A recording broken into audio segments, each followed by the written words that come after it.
All right, before we start today's show, I want to tell you about a great new podcast called Outside the Box. If you're a maker, an innovator, or even just a consumer who wants to peek behind the curtain of some of the world's greatest organizations, you're going to love this podcast. The latest episode, which is available right now, features former NFL Commissioner Paul Tagliabue talking about massive innovations both on and off the field that helped football become America's most popular sport. He also talks about how the opportunities and challenges the league has faced are similar to those faced by businesses of all types. Listen along on Apple Podcasts, Stitcher, Spotify, or wherever you get your podcasts.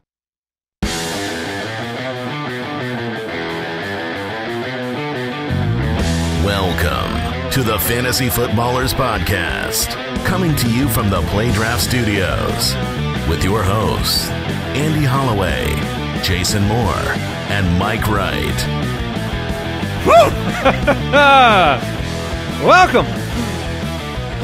I am so happy to be here this fine Tuesday morning, November 22nd. I feel like you had to look up what day of the week it was there. You're like, this fine I was looking up what day Tuesday of the month it was. Oh. I knew it was a Tuesday. Just wanted to confirm the November part. Okay, yeah. You wanted to make sure it's still November? Look, man, I got kids. I don't sleep. It's also Christmas inside of all of our homes. It's And Christmas hearts. time. We just need to merge them to know. Look, I got Smooches on the mind. Oh! Wow, that's disturbing on an audio level. Talking about J.D. McKissick, we had a fun play-by-play adventure last night. We have a team in the Fantasy Pros Invitational Dynasty League that we own together, the Fantasy Footballers franchise, and we were facing off against a good friend of the show. Good friend Mike Taglier of Fantasy Pros. Yes, and we were head-to-head, and he had Julio Jones, and we had Tevin Coleman and J.D. McKissick, who we now call Smooches. And it went right down to the wire. They took away that Tevin Coleman touchdown at the end of the game, and then we needed like 1 point, 2 point something points, and McKissick ends up with a final catch, and we win by 0.4. So eat it. There was a lot of me shouting, "Dang it, Smooches!" Yeah, and the kids were on break, so I let them stay up. Oh, you were screaming late. that in your house? Yeah, and the kids thought that was the funniest thing they had ever heard. So every play you're just Dang saying, it, Smooches! Yes, J.D. McKissick came through with the final catch, full point PPR league, and we won, and we're the best, and Mike's the worst. Boom! Taglier, that is. Yeah. The other Mike. Thanks, Smooches. Welcome to the show, Waiver Wire episode. A lot of good articles on the website if you want to catch up on injuries, team defense recap. Great writers over there, great articles. Don't miss it, thefantasyfootballers.com. We're on Twitter at the FF Ballers. Do you guys have any big takeaways from the game last night? Obviously, the defense for Seattle at home without Richard Sherman. It's a problem. Matt Ryan looked a lot to Richard Sherman's side of the field.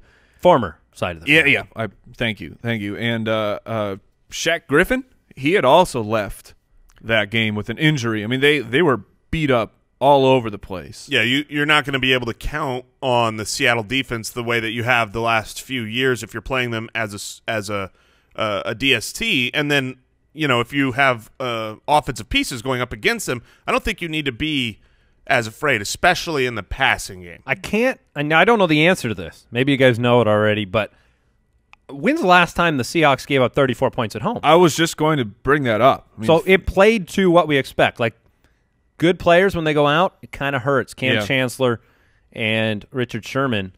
That team is going to need – now, this could be good for Russell Wilson, right? Yeah, fantasy-wise. He has to – I mean, his ability to come back in these games, they were about, 4 feet from tying this game, going to overtime. Right. All the momentum at home. They could have won this game. Russell Wilson. Russell? Taking care of business. Jimmy Graham. Jimmy Graham is the new running back for the Seattle Seahawks because they can't run the ball, and Jimmy Graham is becoming more and more of a go-to target. I think he had 11 targets last night. Yeah, and they're not going to pound it in at the one. You get on that goal line, and it's going to be either Russell Wilson running it out or going to Jimmy Graham. Yeah. So he could have had a much bigger night. two he chances should at have. additional touchdowns. He should have had a much bigger night. It's funny you bring up the running back because Let's talk about that. Mike Davis, Of course. was the starting running back for the Seahawks. Former practice squad. Mike Davis did not realize this was going to happen. Thomas Rawls was a late healthy scratch. I think that the end or the era of Thomas Rawls is I guess I don't know if you can officially call it over because Mike Davis, while he looks like the best running back Seattle has seen since Chris Carson, he left the game with my groin. He left with a groin injury. And then J.D. McKissick, Mr. Smooches, he came in and he was getting all the snaps and all the touches at the running back position. So who knows what's going to happen now. Eddie Lacy was used very sparingly, mostly just short yardage situations, only 3 carries. I actually think Lacy. The defensive struggles that Seattle will probably experience the rest of the season lends itself for Smooches. Yeah. McKissick will be on the field. He'll be on there at a minimum third downs. If you have to bet on somebody being on the field, McKissick is at least going to be there. He lines up wide, those inside slants. CJ Prosise is done for the year. So if you're in a PPR league, I think McKissick has a really nice baseline. He's relatively safe going forward, and he's got that speed to where he can have those big blow-up games if he takes one of those screens 30 yards to the house. I really like him. This is a waiver wire day, so definitely look for McKissick if you're in a PPR league. And would you guys put in a claim on Mike Davis, hoping that he comes? Because Eddie Lacy, Thomas Rawls, done. Don't pick him up. Drop him. They're not going to do anything. I might put a claim in on Davis, but I'm not going to burn a priority for Mike Davis, and I would put maybe $1 or $2. I imagine at the most. I imagine McKissick is nearly as unowned. We can check that out for you. So I mean, obviously he's more owned than Davis, but if I had to make a choice there, I'd definitely be choosing the McKissick side. He's 9% owned, so he is absolutely available in most leagues. So that's the way I would go. Do you think you lean that way too? Oh, 100%. Yes. I don't know that I would put in a claim on Davis at all. Smooches. Yes, it was smooches for this guy. Okay, let's talk news. News and notes from around the league. All right, well, look, this is the time of year where your depth starts to pay off because these injuries, the ones that your team gets banged up, and you're trying to make the playoffs, you're trying to win in the playoffs, and now we're heading into Week 12. Robert Woods, he's going to miss a couple weeks. Are we going to talk Cooper Kupp today? Yep. Yeah, he's the replacements. If you're talking what I perceive as the majority of those Woods targets will go to. It seems like it's impossible for target share to really expand for Sammy Watkins in general. I don't think that it's an injury that's going to help that. But so those have to go somewhere. Cooper Kupp. Kelvin Benjamin, he's not dealing with ligament damage. His status is uncertain for Week 12. I'd be staying away from him regardless because you don't know who the quarterback is, and he hasn't shown you much in Buffalo yet. Speaking of real quick, back to the game. Matt Ryan, since the beginning of the year, he has turned things around. He hasn't given you any of those like explosive games that you got last year, but every game for the last 4 weeks, he's thrown basically at least 200 yards and 2 touchdowns. He's playing much, much better. Yeah, he is, and not making as many mistakes. Right. And Julio, always involved. Need some more touchdowns from Julio Jones. Yeah, 5 for 71. You'll take it, but Andre Ellington was waived by the Cardinals. There you go. It was surprising, but I think they've dealt with too long of a history of just not being able to rely on him not being healthy. They wanted to just bring someone else up that they can work in and know he's going to be out there on the field. It'll be interesting to see if anyone claims him on waivers. He's got a reasonably cheap contract. I think it was a 5th-round pick, and he's still on that contract. I saw the name Washington floated out there as a possible team that could look to pick him up. They just lost Chris Thompson. Sure.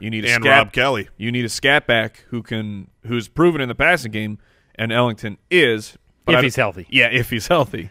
Greg Olsen, we talked about it yesterday, was practicing. He's going to play in Week 12, barring a setback. That's exciting. Yeah, he's another one of those must-grab waiver guys if he's still out there in your league this week. Okay, let's take a look here. Blaine Gabbert's going to start again in Week 12.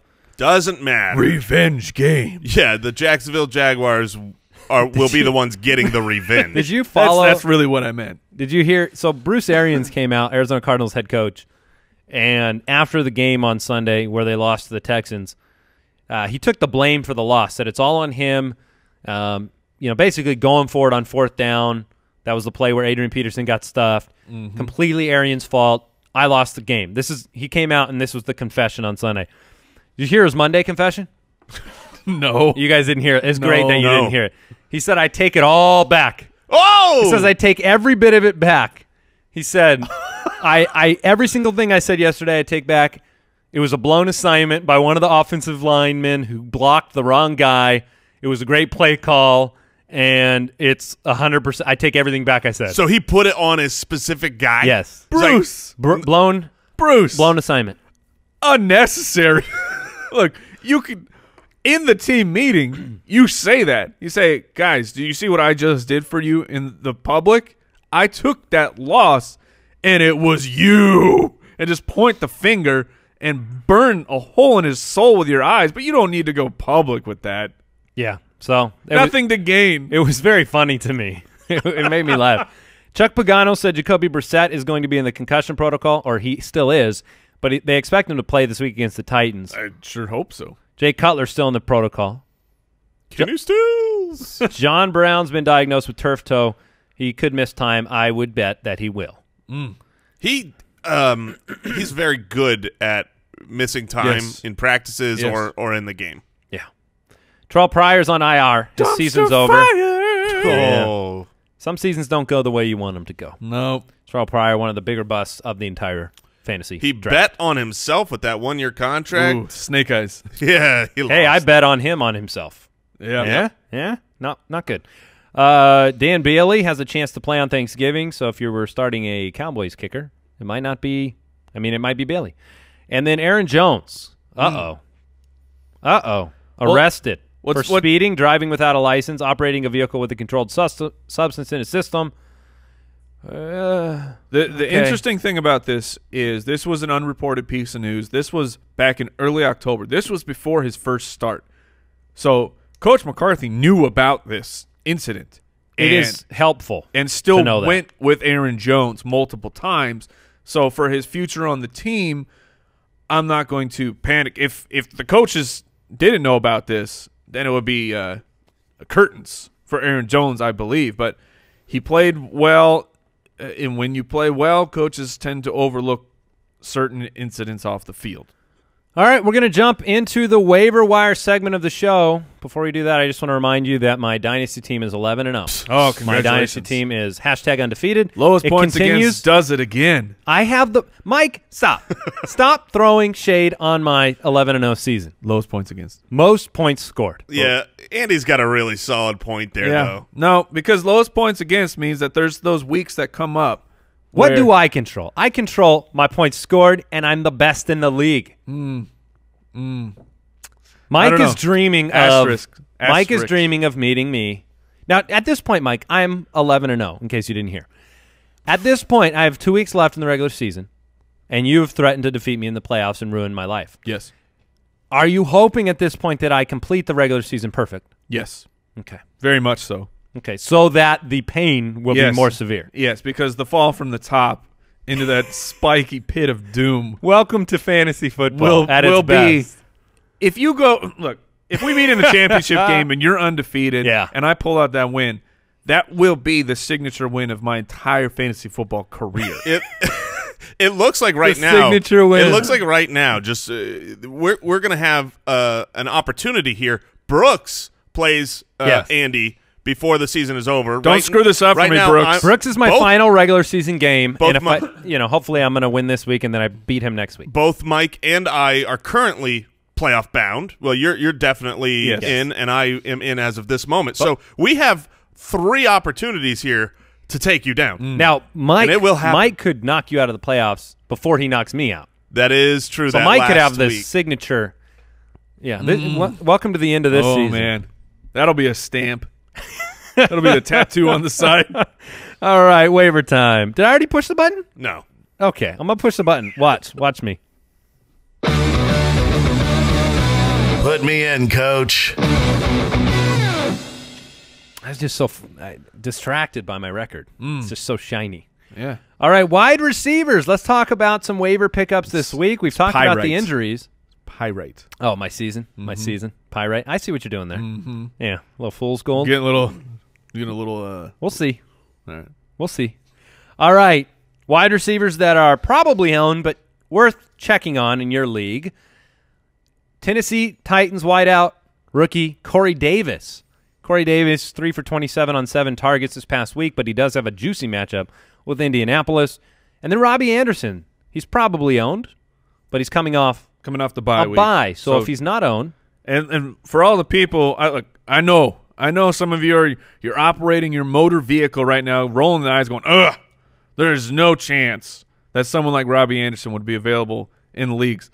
Ladies and gentlemen, the drop it like it's hot rule, you have to check every day to see who has dropped, because some of these tweets we have seen come through of Foot Clan listeners going, I just happened to check, and someone tried to smuggle player X through, and it was unbelievable, and they just snatched him right off the waiver all wire. the time. Yes. And it always follows them saying that they were like, I can't believe you said to look for this guy. It never happened. Yep. And they're like, oh, my goodness, it happened, and I so got him. just take a little peek. Didn't you talk about Samaje Perine in one of your leagues was sitting out there? Yeah. So, last week? Yeah, last week I had no fab in my money league, so I couldn't put anything on Samaje, and I was kind of overloaded already at running backs. But there he was. Once waivers ran, it's like, well, I'm not going to not pick him up, so I grabbed him, and now I have this week's top waiver. Yeah, well, already. what's amazing about that, I know we're in the wide receiver section, but he's only 35% owned now. He should have been. We talked about this last week. 100% owned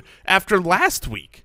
Yeah. That means we currently have 35% of the, right, of exactly. the podcast market. The Foot Clan is in about 35% of leagues. Yeah, I love that's it. the math. What if P. Ryan's ownership percentage is directly proportional to our saturation levels? We could do better. Yeah, need to move that needle up. All right. Who's your favorite waiver wire pickup at the wide receiver position? Those were guys that are probably owned. Now we're talking main waiver wire pickups. Some interesting stat lines this week. You guys tell me who your favorites are, because I have several that I'm into. Yeah. Corey Coleman, 6 for 80 on 11 targets. By far the best wide receiver there in Cleveland right now. Josh Doxson finally had a bigger yardage game. 4 for 81, 7 targets. Seems like the guy. That's my favorite wide receiver pickup of the week. It was the quarterback there in Washington that makes him the more attractive option. Well, and on top of that, Chris Thompson's gone for the season. That's true. Who was one of the top pass-catching options. I theorize that more targets will be coming for Josh Doxson. And if you watched the Washington-New Orleans game, the breakout was happening. 4 for 81, and I think that was all in the first half on 7 targets. And the targets that they missed were end zone targets just barely. I think that he had 2 possible touchdown that he just it was once again just a barely missed connection, which is going on a couple weeks of having those. Sure, but I think that those eventually we know that things return to the mean. Jason swallowed his throat again. You still want to hear. You still want to see those happen. Swamp monster. And so Chris Thompson out, opportunity up, and it was the second half. Game script had gone completely in favor of Washington, just trying to kill the clock. So that's why I think they kind of stopped going to Josh Doxson. So he's likely my top receiver of this group. Do not sleep in a deeper league on Ryan Grant. I'm telling you. Sure. If Chris Thompson's out, with Pryor out and Thompson out, Ryan Grant has had at least 3 catches since week 6 in every single week. Now, this past week he had the big touchdown, and I realize he's more of a possession guy. But 3 to 5 catches a week? Probably not going to get it done for you, though. 3 to 5? In a deeper league, if you're looking for an option, that's all. There was a prereq there. All right.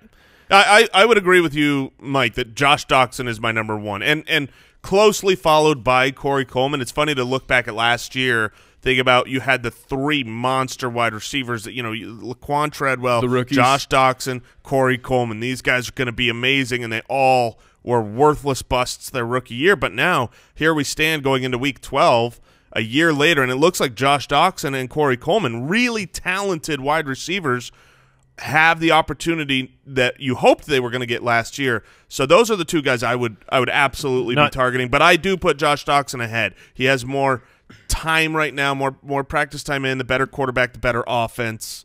Kenny Stills against New England offers some upside if Matt Moore is starting. Marquise Goodwin coming off the bye week on a bad team. I think he's been forgotten about. I doubt he's owned in your league, and he is playing well. Yes, sir. Yes, voice of public opinion. Doesn't he play the Legion of Boom? He plays the former Legion of Boom. As Twitter corrected me when I failed on my joke, I should have called them the Legion of Gloom. But here's the thing.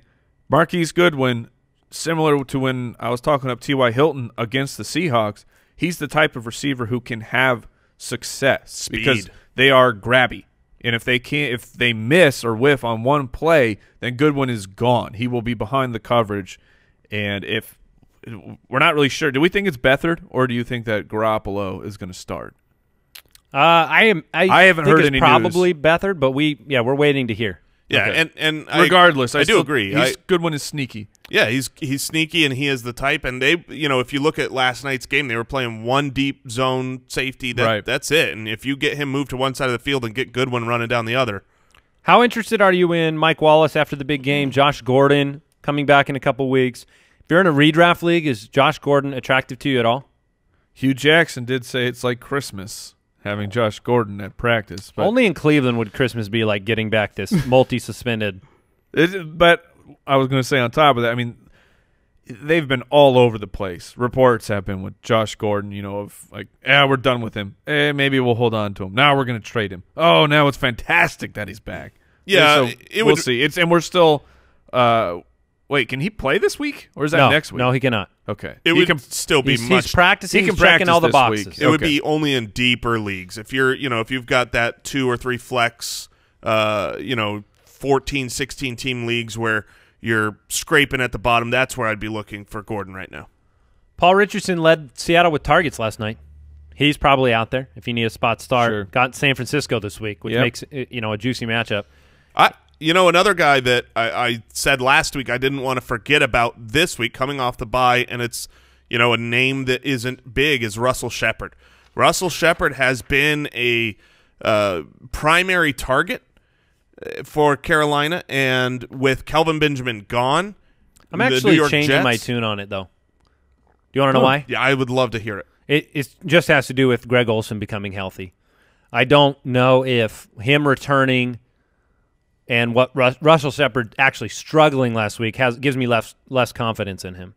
Do you still have confidence to pick him up? I see all these other options I'd pick up before him. Yeah, I mean, he's a guy that I would pick up more as a stash than a start this week. He's got a good matchup against the Jets, but you want to see how he's utilized. But he has the, injury or not injury in this case, trade has caused the opportunity for Russell Shepard to be a true number 2. Cam Newton has looked better as of late, so I would still be willing to pick him up to see if he becomes fantasy relevant. Would you rather pick up Russell Shepard, Cooper Kupp, or Jeremy Maclin?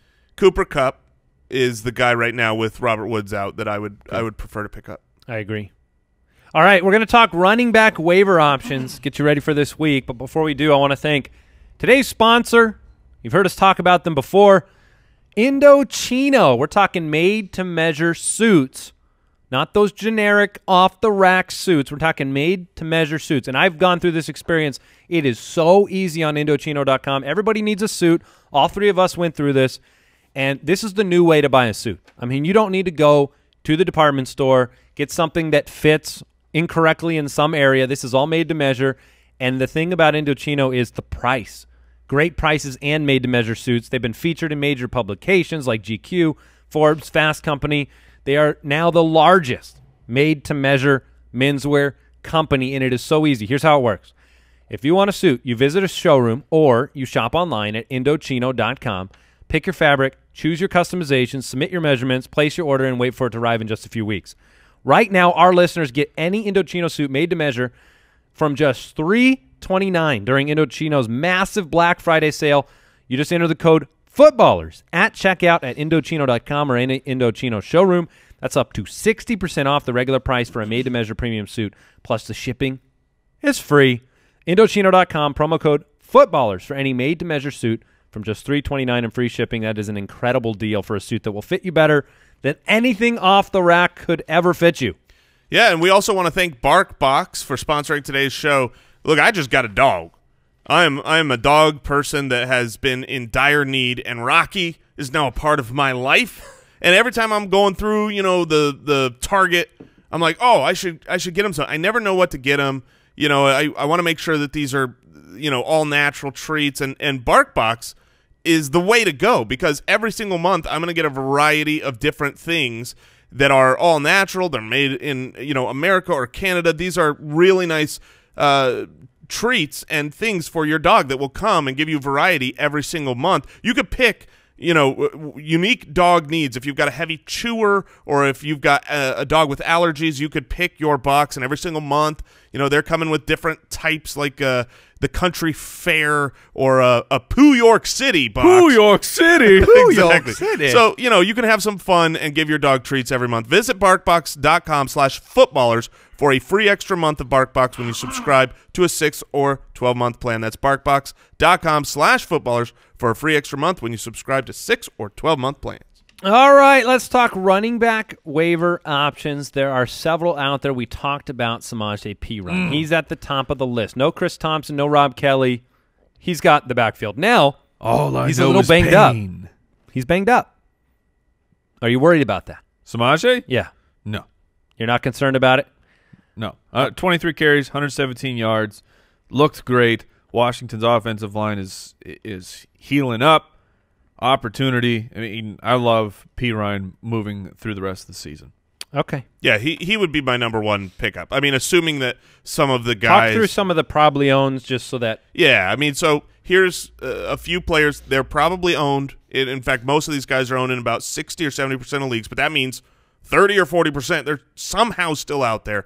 Alfred Morris is a must-own. He's clearly the back. Yes. Dion Lewis has become the only bankable New England Patriot running back.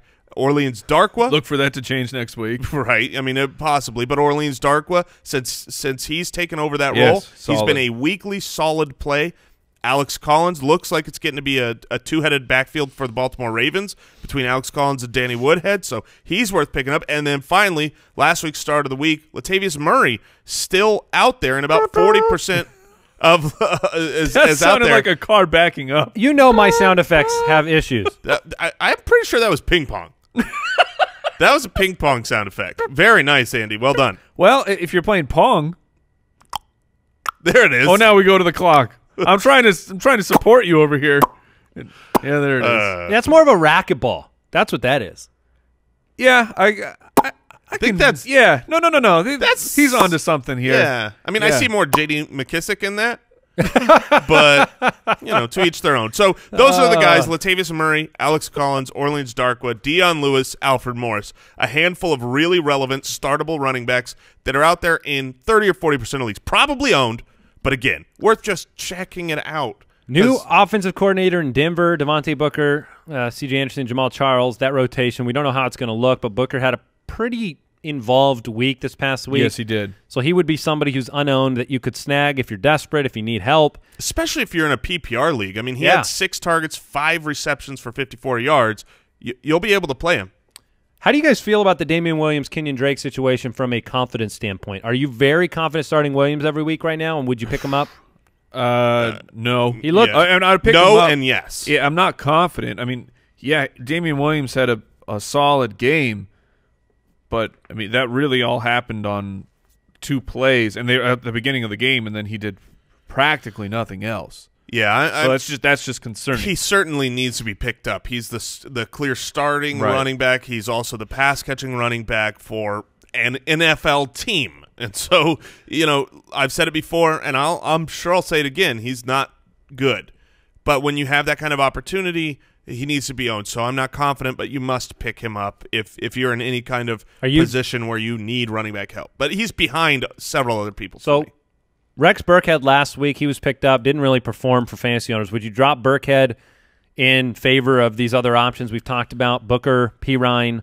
All of them. Perine, certainly. Booker, possibly. I'm not out on Rex Burkhead, the fact that he actually was able to get back in the game and do some things. Would you mind after the playing fumble. Burkhead against me in that championship game if you get there? Would you do that for me? We'll see. I mean, I have a wealth of riches on that team, so I'm not really sure what I'll do. But you've been defeated this year. That's very true. Okay. Other options. Give me one more of your favorite running back pickups for the week. Mine is 100% Danny Woodhead. It would be the name we haven't talked about that I really want. He had 6 targets. The heart ring? The heart ring himself. He's back. He only had 1 carry in the game, right? So that's not what he does. First week back, barely used in the running game, but he had 6 targets, 5 receptions. So I think he will take over that role. He's got some great matchups coming on. Because he is more of a pass catcher than a running back, I'm not too worried about this week against Houston. But later on, I mean, you're talking about fantasy playoffs in the championship week and the semifinals against Cleveland and Indianapolis. I really like Danny Woodhead a lot. And I think he'd be at the top of my list. I want to say, what do you do with Corey Clement, who – Seriously. running back for the Philadelphia Eagles? And I know you can shake your head and say, well, the usage and all this stuff, but he gets used where it counts. He gets used in the red zone. He gets used in the 10 zone. And the last month, it's a great offense. The last month, he's been a very startable flex play, if not a running back too. I mean, that whole situation in Philadelphia is a little disconcerting. I love the offense. I love the offensive line. But you legitimately have a full 3-back utilization, and Kenyon Barner got a touchdown this last week. It's just so hard. Like that's one of the toughest situations in fantasy football for me is these players that are like, even like Eckler. Like the past 2 weeks, Eckler's been very relevant. But the touch totals, you're just counting on big plays or a touchdown. I just feel so unsure. Does especially with Ajayi working into the rotation, like what does that look like week to week? If they're way out ahead, it seems to be Blunt. If they're in the red zone, it seems like it's Clement. If Ajayi's out there, those other guys aren't. And then Barner stealing a touchdown is crazy. So I just don't have the confidence level, especially in light of these other players but that's what I'm saying. The confidence is not there. Like I'd rather have McKissick. But the points are there. Me too. I mean, Smooches is – first of all, Smooches is great. He's got a great nickname. He looks great on the field. He's fantastic for PPR. And if we didn't mention it, my darling Clementine? Oh, oh no. my gosh. No, I'm gonna reserve my Smooches for McKissick. Not your darling Clementine. But, also he plays What about San Francisco this about week. Kick your knees up Clementine? No. What? What? I don't think Kick so. your knees up Clementine. Clementine. Come on, What about man. the Clement truck? You never need a reason, never need a rhyme. With the wheels are falling off.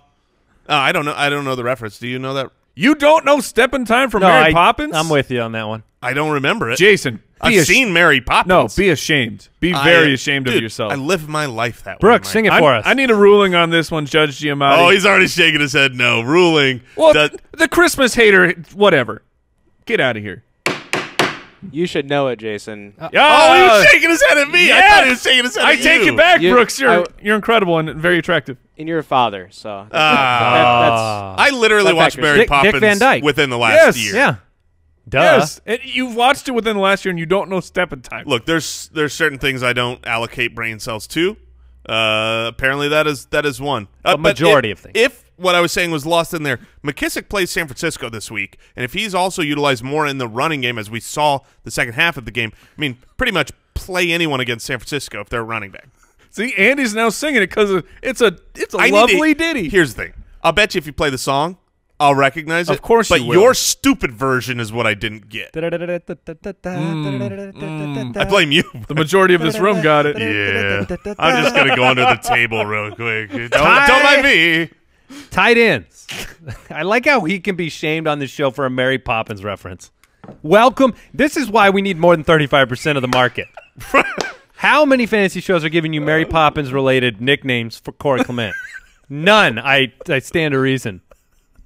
None. While Greg helping you win. Greg Olsen, Vernon Davis, they're the probably owned but must own pickups. Kittle, if he comes back and it's Beathard, I like him. If he comes back and it's not Beathard, I don't. Coming off the bye week, And then you've got ASJ. Maybe he's been dropped off the bye week. Yeah. And Tyler Croft. Yeah, Tyler still Croft gets it done. And you know Charles Clay. You know who the Tomb Raider Tyler Croft gets to play? Cleveland Browns. I'm going eyebrows right now. Yeah. I'm going eyebrows. Yeah. So you got Vernon Davis against New York.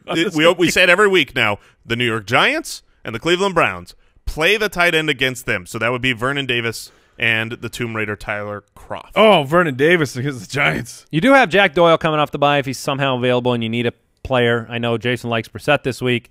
And so that would actually be Mike. That's not just Mike. I do like Brissett. Hey, where's the beef? defenses. Give us some streaming week-winning defenses, guys. I'll throw this this is- one out there right off the bat. Kansas City, if by some stupid reason, if You need a lot of stupid things because they're owned in 93% of leagues. sure, but well, then start them. I'm just saying if Nathan Peterman is somehow named the starter, you can bank on 6 to 12 interceptions. Yeah, I would throw out Oakland versus Denver and Brock Osweiler and a new offense that remains to be seen. The Bengals get to take on the Browns. We talked about that. Cincinnati, yeah, that's great. My favorite pickup is Carolina-Cincinnati because what I want is good matchup and good defense. Carolina That's versus the perfect Jets. scenario. So Carolina against the Jets. I don't think the Jets are going to get shut out in that game, but Carolina's defense has been playing so well. And then Cincinnati against Cleveland, turnover machine. Deshaun Kaiser is going to be quarterback rest of the season. That's what their head coach said. Wink, wink. No, they said they want to. They said he deserves to be seen the rest of the season. Of course he does, but that doesn't mean they'll do it. Let me just take a moment to pause and just emphasize the importance of your defensive pickup as a fantasy player. Yes. If you want to win in the playoffs, the difference between thinking ahead about your defense and not thinking ahead could be your entire season on the line. And I'm not exaggerating. If you do not plan ahead for your playoff weeks, if you know you're in the playoffs and you aren't planning ahead for those weeks, this is the time of year where in the aforementioned in our league of record, I got 3 defenses on my roster right now. My playoff defenses are lined up. They're done. It's over with. I know who I'm playing each and every week because I don't want to take a chance on missing out, having to outbid somebody, or having something just not work out. Yeah, and then all of a sudden your opponent is the one that's getting the great matchup against the terrible team. I mean, you need, now is the time. I completely agree with you. And sometimes we get told that they from listeners that they're like, hey, we stress so much in the draft season. You don't ever have 2 defenses or two tight ends. You don't draft them, but you do change that strategy. Have multiple defenses if it's going to make your matchups through the playoffs work. Absolutely. So don't miss out on that opportunity. And by the way, great defenses. You've got the Panthers in Week 15 taking on the Packers, who can't score. You got the Bears taking on Cleveland in Week 16 at home. The Bears' defense is pretty good. You've got the Eagles. They get the Giants in Week 15. Take a look at that Week 14, 15, 16 schedule. Pick out some of those teams that can't do nothing, that can't move the ball. You're looking at San Francisco. You're looking at Cleveland. You're looking at Denver. I'm going to throw the Patriots out there too, because even though the Patriots were an abomination of a defense to start the year, they have been really good over the last month or so. And in the fantasy playoffs, you've got a matchup against Miami and Buffalo. Ooh. So if that's Nathan Peterman. Points given up. Can't possibly be Points given up by the Patriots since if that Tyrod gets injured. horrific start to the year. The last, since Week 5, 14 points against, 17, 7, 13, 16, 8. That's So elite. Even though that they rank at the bottom of fantasy points given up, it doesn't hurt your defense necessarily to have those yardage numbers there. What matters is that points against, and it's been really, really good. So yeah, put it this way. Fantasy points for the New England Patriots for the first majority of the season, they had 23 fantasy points. Over the last 3 games, they've had 27. Yeah. So their defense is getting it done right now. And we've, a lot of people have been like, start everybody against them, and then they're disappointed as of the last few weeks. Let's talk quarterbacks. Full stream ahead. All right. I pick Andy Dalton. Streaming quarterback. Andy Dalton is my pick. Options. That's a great pick, Jason. Thank you, Mike. My streaming quarterback option is Andy Dalton. Oh, man. Andy Dalton against the Browns this week. Last time he faced the Browns, he was 286-4. Look, you're going to be able to have some success. You're going to have short fields. You're going to have opportunity, and Andy Dalton is a very safe streamer that I have as my streamer this week. Mine. Ladies and gentlemen, here, if you've seen the video, you've seen me gyrating with laughter over here. We have a pretty strict rule here at the Fantasy Footballers that you get once a name. You want the name. You want the name. You got to claim it in the show doc. And I had claimed Andy Dalton. Now, my friend here, Andy Holloway, says that he had verbally laid claim to Andy Dalton as his streamer this week, which, that's not the rules. Whatever. It's not the rules, but I was a gentleman. I allowed it. You said no big deal. Yeah. So the chuckling was related to that he literally just copy-pasted my arguments for Andy Dalton up into That's his fantastic. I did laugh when I when I mentioned the Browns last game. So, look, you did my work for me. It's a great pick, Andy Dalton. That is truly the streamer that all three of us would pick if. Just remember, blame all three of us if he goes down this week. And my streamer this week, and this is assuming he clears the concussion protocol, which we all expect him to do that. That's Jacoby. Where's the beef? Brissett. His nickname is extended. I didn't mean to do that, but I did Jacoby Brissett. He's taking on Tennessee and the Titans. This is what they've done the last 3 weeks. They allowed 4 passing touchdowns to Big Ben. Okay, that's acceptable. However, they allowed 2 to Andy Dalton. They allowed 2 to Joe Flacco. Passing touchdowns, that is. So I think that Jacoby Brissett is a perfectly fine stream this week. Yeah, Tennessee's defense has not been good. No. Yeah, for me, I'm going with Tyrod Taylor, and I know there's a chance he might not even be the quarterback this week.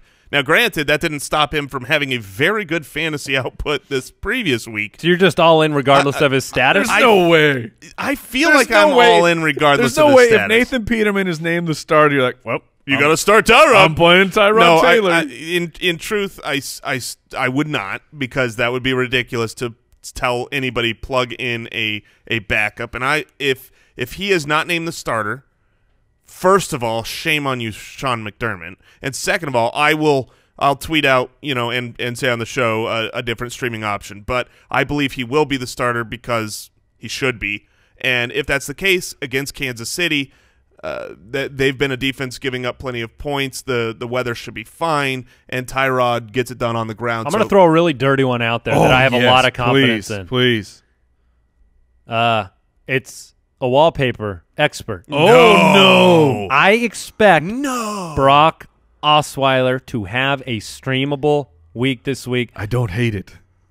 Oakland they just suck. Cannot. How many interceptions, Brooks, does Oakland's defense have through 10 games? Same as I do. Is that right? Yeah, 0? It's 0. Brock Osweiler, with a new offensive coordinator, I think there's opportunity here for 2 touchdowns, 200-plus yards. I wouldn't be surprised.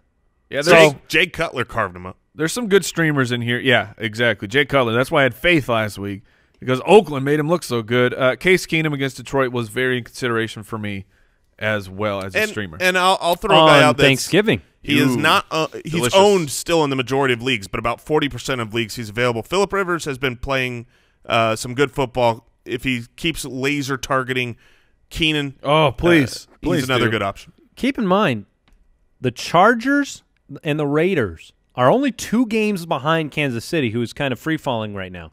That division, obviously the winner makes the playoffs, so it's possible. Also, goodness, guys, we have failed our audience. Oh, no, what did we do We now? have failed 35% of fantasy football players around the world when we did not mention tomorrow's festivities. Oh, my goodness! Megalodon! The Megalodon episode is tomorrow. Brooks, there's a lot on tomorrow's show. We've got Pump the Brakes. We've got every single matchup starts of the week. We've got Daily Dose. We've got some special things happening. We have giveaway maybe on the show, maybe not. I don't know. You're going to need to listen. You really 44-minute mark. Please go watch Jason on the YouTube channel because he just lost himself inside the megalodon.